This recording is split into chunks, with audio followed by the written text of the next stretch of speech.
ہمارے چینل میں خوش آمدید۔ تو چلیے شروع کرتے ہیں آج کی کہانی۔ ایک دفعہ کا ذکر ہے، میلان شہر کے پاس ایک چھوٹا سا گاؤں آباد تھا جو بہت ہی خوبصورت تھا۔ وہاں پر ایک سردار حکمرانی کیا کرتا تھا جو بہت ہی رحم دل تھا۔ اس کا ایک سوتیلا بھائی تھا جس کا نام نائل تھا۔ سردار جتنا رحم دل اور نیک تھا، نائل اتنا ہی زیادہ ظالم تھا۔ گاؤں کے لوگوں کو تنگ کرنا اس کا پسندیدہ مشغلہ تھا۔ اس کی طرح اس کے دوست بھی آوارہ تھے۔ خوبصورت لڑکیاں نائل کی کمزوری تھی۔ وہ پورا دن اپنے دوستوں کے ساتھ مل کر گاؤں کی لڑکیوں کو تنگ کرتا رہتا اور ان پر آوازیں کستا تھا۔ گاؤں کے لوگ آئے روز اس کی شکایت لے کر سردار کے پاس جاتے، لیکن وہ اپنے بھائی کی بھی نہیں سنتا تھا۔ ایک دن تنگ آ کر سردار نے اس کو گاؤں سے ہی بے دخل کر دیا۔ نائل کے جانے کے بعد گاؤں والوں نے سکھ کا سانس لیا۔ گاؤں کے ساتھ ایک خوبصورت جنگل بھی تھا جو بہت گھنا تھا۔ وہاں پر زیادہ لوگ نہیں جاتے تھے کیونکہ اس جنگل میں بہت خوفناک جانور رہتے تھے، اور کچھ گاؤں والوں کا کہنا تھا کہ یہاں پر جنوں کا بسیرا ہے، حالانکہ ایسا کچھ نہیں تھا۔ گاؤں کے آخر میں ایک چھوٹا سا گھر تھا جو بہت ہی خوبصورت تھا، جو گاؤں کی سب سے خوبصورت لڑکی سارا کا تھا۔ یہ گھر اس کے ماں باپ نے بہت پیار اور محبت سے بنایا تھا۔ وہ یہاں اکیلی رہتی تھی۔ کچھ عرصہ پہلے ہی ایک حادثے میں اس کے ماں باپ کا انتقال ہو گیا۔ اس کا کوئی رشتہ دار نہیں تھا، اسی لیے ماں باپ کے مرنے کے بعد اس نے اکیلے ہی زندگی گزارنے کا فیصلہ کیا۔ وہ زیادہ پڑھی لکھی نہیں تھی۔ ماں باپ کے مرنے کے بعد اس کی پڑھائی بھی چھوٹ گئی تھی، حالانکہ اس کو پڑھنے کا بہت شوق تھا۔ گاؤں والوں نے بھی اس کی کوئی مدد نہیں کی۔ وہ گاؤں کے سردار سے بھی مدد مانگنے گئی، لیکن چوکیدار نے اس کو سردار سے ملنے نہیں دیا۔ اس کو اندازہ ہو گیا تھا کہ اپنا پیٹ پالنے کے لیے اسے خود ہی کچھ کرنا پڑے گا۔ وہ بچپن میں اپنی ماں کے ساتھ لکڑیاں کاٹنے اور جڑی بوٹیاں جمع کرنے جنگل جاتی تھی۔ اس کے والد ایک حکیم تھے، وہ بھی تھوڑا بہت حکمت کے بارے میں جانتی تھی۔ اس نے اگلے دن سے جنگل جا کر لکڑیاں کاٹنا شروع کر دی۔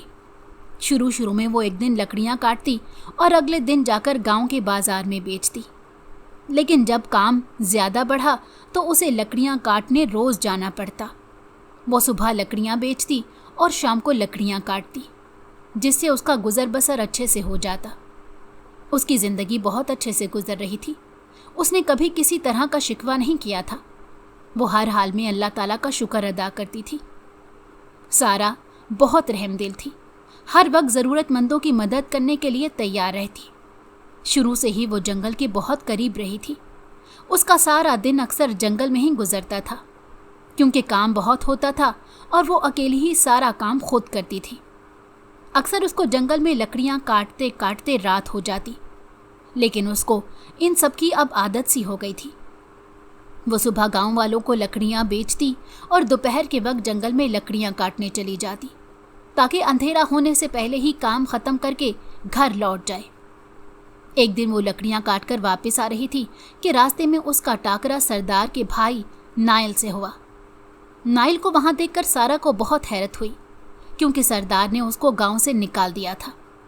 پتہ نہیں وہ کب گاؤں واپس آیا تھا۔ نائل نے سارا کو پہلی دفعہ گاؤں میں دیکھا تھا، کیونکہ وہ زیادہ اپنے گھر سے باہر نہیں نکلتی تھی، اور دوسرا اس کا گھر گاؤں سے کافی الگ تھلگ تھا۔ نائل کی نظر جب سارا پر پڑی تو اس کی آنکھوں میں کمینگی بھر گئی، کیونکہ وہ بہت ہی زیادہ خوبصورت تھی۔ اس نے آج تک اپنی زندگی میں اتنی خوبصورت لڑکی نہیں دیکھی تھی۔ سارا اسے دیکھ کر ڈر گئی، کیونکہ وہ اچھے سے جانتی تھی کہ سردار کا بھائی کس قدر عیاش انسان ہے۔ وہ فوراً اپنے گھر کی طرف بھاگی۔ وہ بھی اس کے پیچھے آنے لگا، لیکن کچھ آگے جا کر دیکھا تو اسے سارا کہیں بھی نظر نہ آئی۔ پتہ نہیں وہ اچانک کہاں غائب ہو گئی تھی۔ گھر پہنچ کر سارا نے سکون کا سانس لیا کہ وہ اس کے گھر تک نہیں پہنچ گیا، ورنہ پتہ نہیں کیا ہو جاتا، کیونکہ وہ تو گھر میں اکیلی رہتی تھی، کوئی اس کی مدد بھی نہیں کرتا۔ گاؤں والوں تو پہلے ہی اس کو پسند نہیں کرتے تھے۔ روزانہ کی طرح وہ آج پھر جنگل میں لکڑیاں کاٹنے آئی تو تھوڑی دور اسے ایک زخمی ریچھ دکھائی دیا۔ پہلے تو وہ ڈر گئی، لیکن پھر اپنے ماں باپ کی دی گئی تربیت اور اپنی رحم دلی کے ہاتھوں مجبور ہو کر وہ اس کے پاس گئی تو دیکھا اس کے پیٹ میں بہت زیادہ چوٹ لگی تھی۔ شاید کسی شکاری نے اس کا شکار کرنے کی کوشش کی تھی۔ اس نے کچھ جڑی بوٹیاں اکٹھی کر کے اس کے زخم کا علاج کیا۔ وہ ریچھ ابھی تک ہوش میں نہیں آیا تھا، لیکن اس کا زخم بالکل صاف ہو گیا تھا۔ لکڑیاں کاٹنے کے بعد جب وہ گھر کی طرف روانہ ہوئی تو دیکھا کہ دور سردار کا بھائی اپنے آوارہ دوستوں کے ساتھ کھڑا تھا۔ وہ لوگ شاید اسی کا انتظار کر رہے تھے۔ یہ دیکھ کر وہ ڈر کے چھپ گئی۔ انہوں نے ابھی تک سارا کو نہیں دیکھا تھا اور وہ اچھے سے جانتی تھی کہ وہ لوگ اسی کا انتظار کر رہے ہیں۔ وہ چھپتے چھپاتے دوسرے راستے سے گھر آ گئی۔ گھر پہنچ کر اس نے سکون کا سانس لیا۔ اسے سمجھ نہیں آ رہی تھی کہ کیا کرے، کیونکہ روزانہ تو وہ ان سے بچ نہیں سکتی تھی۔ یہاں پر اس کا اپنا کوئی نہیں تھا جو اس کی مدد کرتا۔ پہلے تو اس نے سوچا کہ وہ یہ گاؤں چھوڑ کر کہیں اور چلی جائے، لیکن وہ جاتی تو آخر جاتی کہاں؟ بچپن سے ہی وہ یہیں پر رہ رہی تھی، اس گاؤں سے کبھی باہر نہیں نکلی تھی۔ دن آہستہ آہستہ گزرتے جا رہے تھے۔ وہ اب جنگل سے جلدی گھر واپس چلی جاتی تھی تاکہ وہ نائل اور اس کے آوارہ دوستوں سے بچ سکے۔ ایک دن وہ بازار میں لکڑیاں بیچ کر واپس آ رہی تھی تو نائل راستے میں کھڑا اسے ہی دیکھ رہا تھا۔ اس کو وہاں دیکھ کر اسے خطرے کا احساس ہوا تو وہ وہاں سے بھاگنے لگی، لیکن وہ نازک سی لڑکی آخر کب تک ان سے بچ سکتی تھی؟ کچھ ہی دور جا کر نائل نے اس کو پکڑ لیا اور زبردستی اپنی جیپ میں بٹھانے لگا۔ سارے گاؤں والے کھڑے تماشا دیکھ رہے تھے، کوئی بھی اس کی مدد کرنے کو آگے نہیں بڑھا۔ بے بسی کے احساس سے اس کی آنکھوں میں آنسو آ گئے۔ اس کی نظر اپنے کندھے پر موجود تھیلے پر گئی، جس میں ابھی بھی کافی لکڑیاں موجود تھیں۔ سارا نے تھیلے سے لکڑی نکالی اور اس کے سر پر زور سے دے ماری۔ وہ اس حملے کے لیے تیار نہیں تھا، اسی لیے فوراً سے سائڈ پر گر گیا۔ اس کو گرتے دیکھ کر سارا جلدی سے وہاں سے بھاگ گئی اور اپنے گھر آ کر اس نے سکون کا سانس لیا۔ وہ ابھی بھی خوف سے کانپ رہی تھی۔ باہر بہت تیز ہوا چل رہی تھی، جس کی وجہ سے دروازہ بار بار بج رہا تھا۔ ہر آہٹ پر اس کو لگتا جیسے نائل آ گیا ہے۔ پوری رات وہ خوف سے کانپتی رہی۔ صبح تک اس کو شدید بخار ہو گیا تھا، لیکن اس کا خیال رکھنے والا کوئی بھی نہیں تھا۔ ایک ہفتے بعد جا کر کہیں اس کی حالت میں بہتری آئی۔ اس پورے ہفتے کافی شدید بارشیں ہوئی تھیں۔ شدید بیمار رہنے کی وجہ سے وہ کافی کمزور ہو گئی تھی۔ آج صبح ہی وہ گاؤں کے حکیم کے پاس گئی، کیونکہ بیمار رہنے کی وجہ سے اس کو کافی کمزوری ہو رہی تھی۔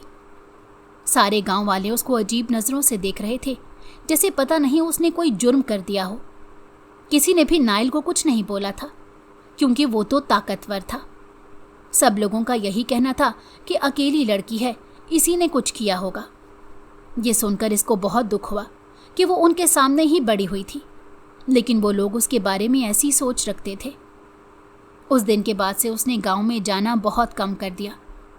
گھر واپس آ کر اس نے دیکھا کہ گھر میں کھانے پینے کا سامان بھی ختم ہونے والا ہے۔ کل سے اس کو پھر سے کام پر جانا تھا۔ وہ بہت ڈر رہی تھی کہ نائل اور اس کے دوست پھر سے نہ آ جائیں، لیکن کام پر جانا بھی ضروری تھا۔ زندہ رہنے کے لیے محنت تو کرنی ہی تھی۔ اگلے دن وہ سورج نکلنے سے پہلے ہی جنگل کی طرف نکل پڑی، کیونکہ اتنے دن کام نہ کرنے کی وجہ سے کام بہت زیادہ بڑھ گیا تھا۔ وہ لکڑیاں کاٹنے میں اتنا مصروف تھی کہ اس کو وقت گزرنے کا پتہ ہی نہیں چلا۔ ہوش تو تب آیا جب شدید تھکن کا احساس ہوا، تو وہ کچھ دیر سستانے کے لیے ایک درخت کے ساتھ ٹیک لگا کر بیٹھ گئی، اور اسے پتہ ہی نہیں چلا کہ کب اس کی آنکھ لگ گئی۔ عجیب سے احساس سے اس کی آنکھ کھلی تو بے ساختہ اس کی چیخ نکل گئی۔ اس کے سامنے ایک خوفناک ریچھ کھڑا تھا۔ اس کو دیکھ کر وہ خوف سے کانپنے لگی۔ اس کو اپنی طرف آتا دیکھ کر اس نے بے ساختہ اپنی آنکھیں خوف سے بند کر لی۔ جب کچھ دیر تک کچھ بھی نہیں ہوا تو اس نے ڈرتے ڈرتے آنکھیں کھولی تو دیکھا وہ ریچھ اس کے پاس بیٹھا تھا۔ غور کرنے پر اس کو یاد آیا یہ وہی ریچھ تھا جس کی اس نے جان بچائی تھی۔ وہ مغرب کے وقت تک لکڑیاں کاٹتی رہی۔ اس پورا وقت ریچھ خاموشی سے اس کے قریب ہی بیٹھا رہا۔ جب وہ گھر جانے کے لیے نکلی تو ریچھ اس کو جنگل کے باہر تک چھوڑنے آیا تھا۔ ریچھ کو دیکھ کر اسے اندازہ ہو گیا تھا کہ وہ اسے کوئی نقصان نہیں پہنچائے گا، کیونکہ اگر اس نے اسے مارنا ہوتا